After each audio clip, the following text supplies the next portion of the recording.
দীর্ঘ ৩ দশক পর অনুষ্ঠিত হচ্ছে জাকসু নির্বাচন। জাহাঙ্গীরনগর বিশ্ববিদ্যালয়ে বইছে উৎসবের আমেজ। চায়ের আড্ডা, ক্লাসের ফাঁকে লাইব্রেরিতে হচ্ছে নানা আলোচনা। কে হবেন শিক্ষার্থীদের প্রতিনিধি, তারই যেন হিসেব কষছেন সবাই।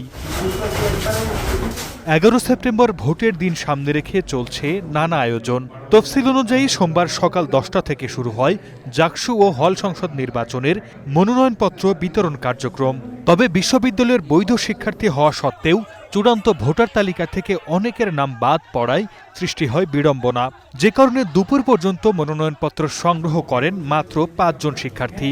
এরপর নির্বাচন কমিশন বাদ পড়া শিক্ষার্থীদের আবেদনের প্রেক্ষিতে ভোটার তালিকা হালনাগাদ করার আশ্বাস দিলে দুপুরের পর থেকে বাড়তে থাকে মনোনয়নপত্র সংগ্রহের সংখ্যা।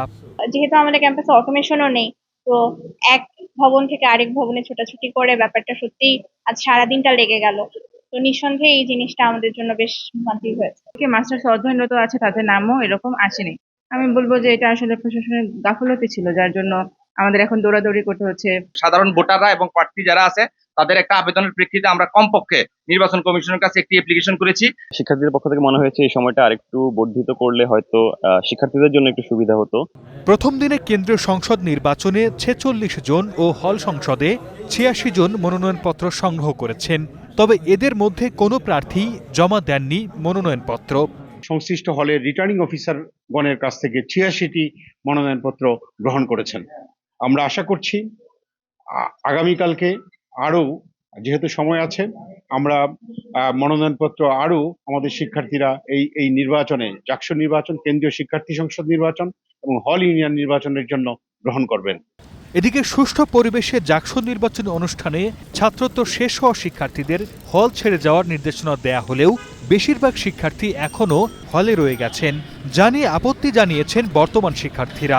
বিশ্ববিদ্যালয়ে যারা অনিয়মিত শিক্ষার্থী রয়েছেন তাদেরকে অতি দ্রুত সত্বর হল ত্যাগ করতে হবে।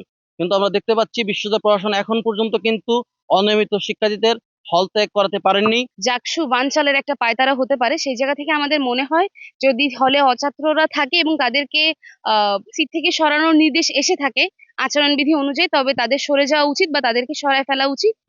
নির্বাচনে এবার ভোট দিবেন 11,919 জন শিক্ষার্থী। Desk report, star news.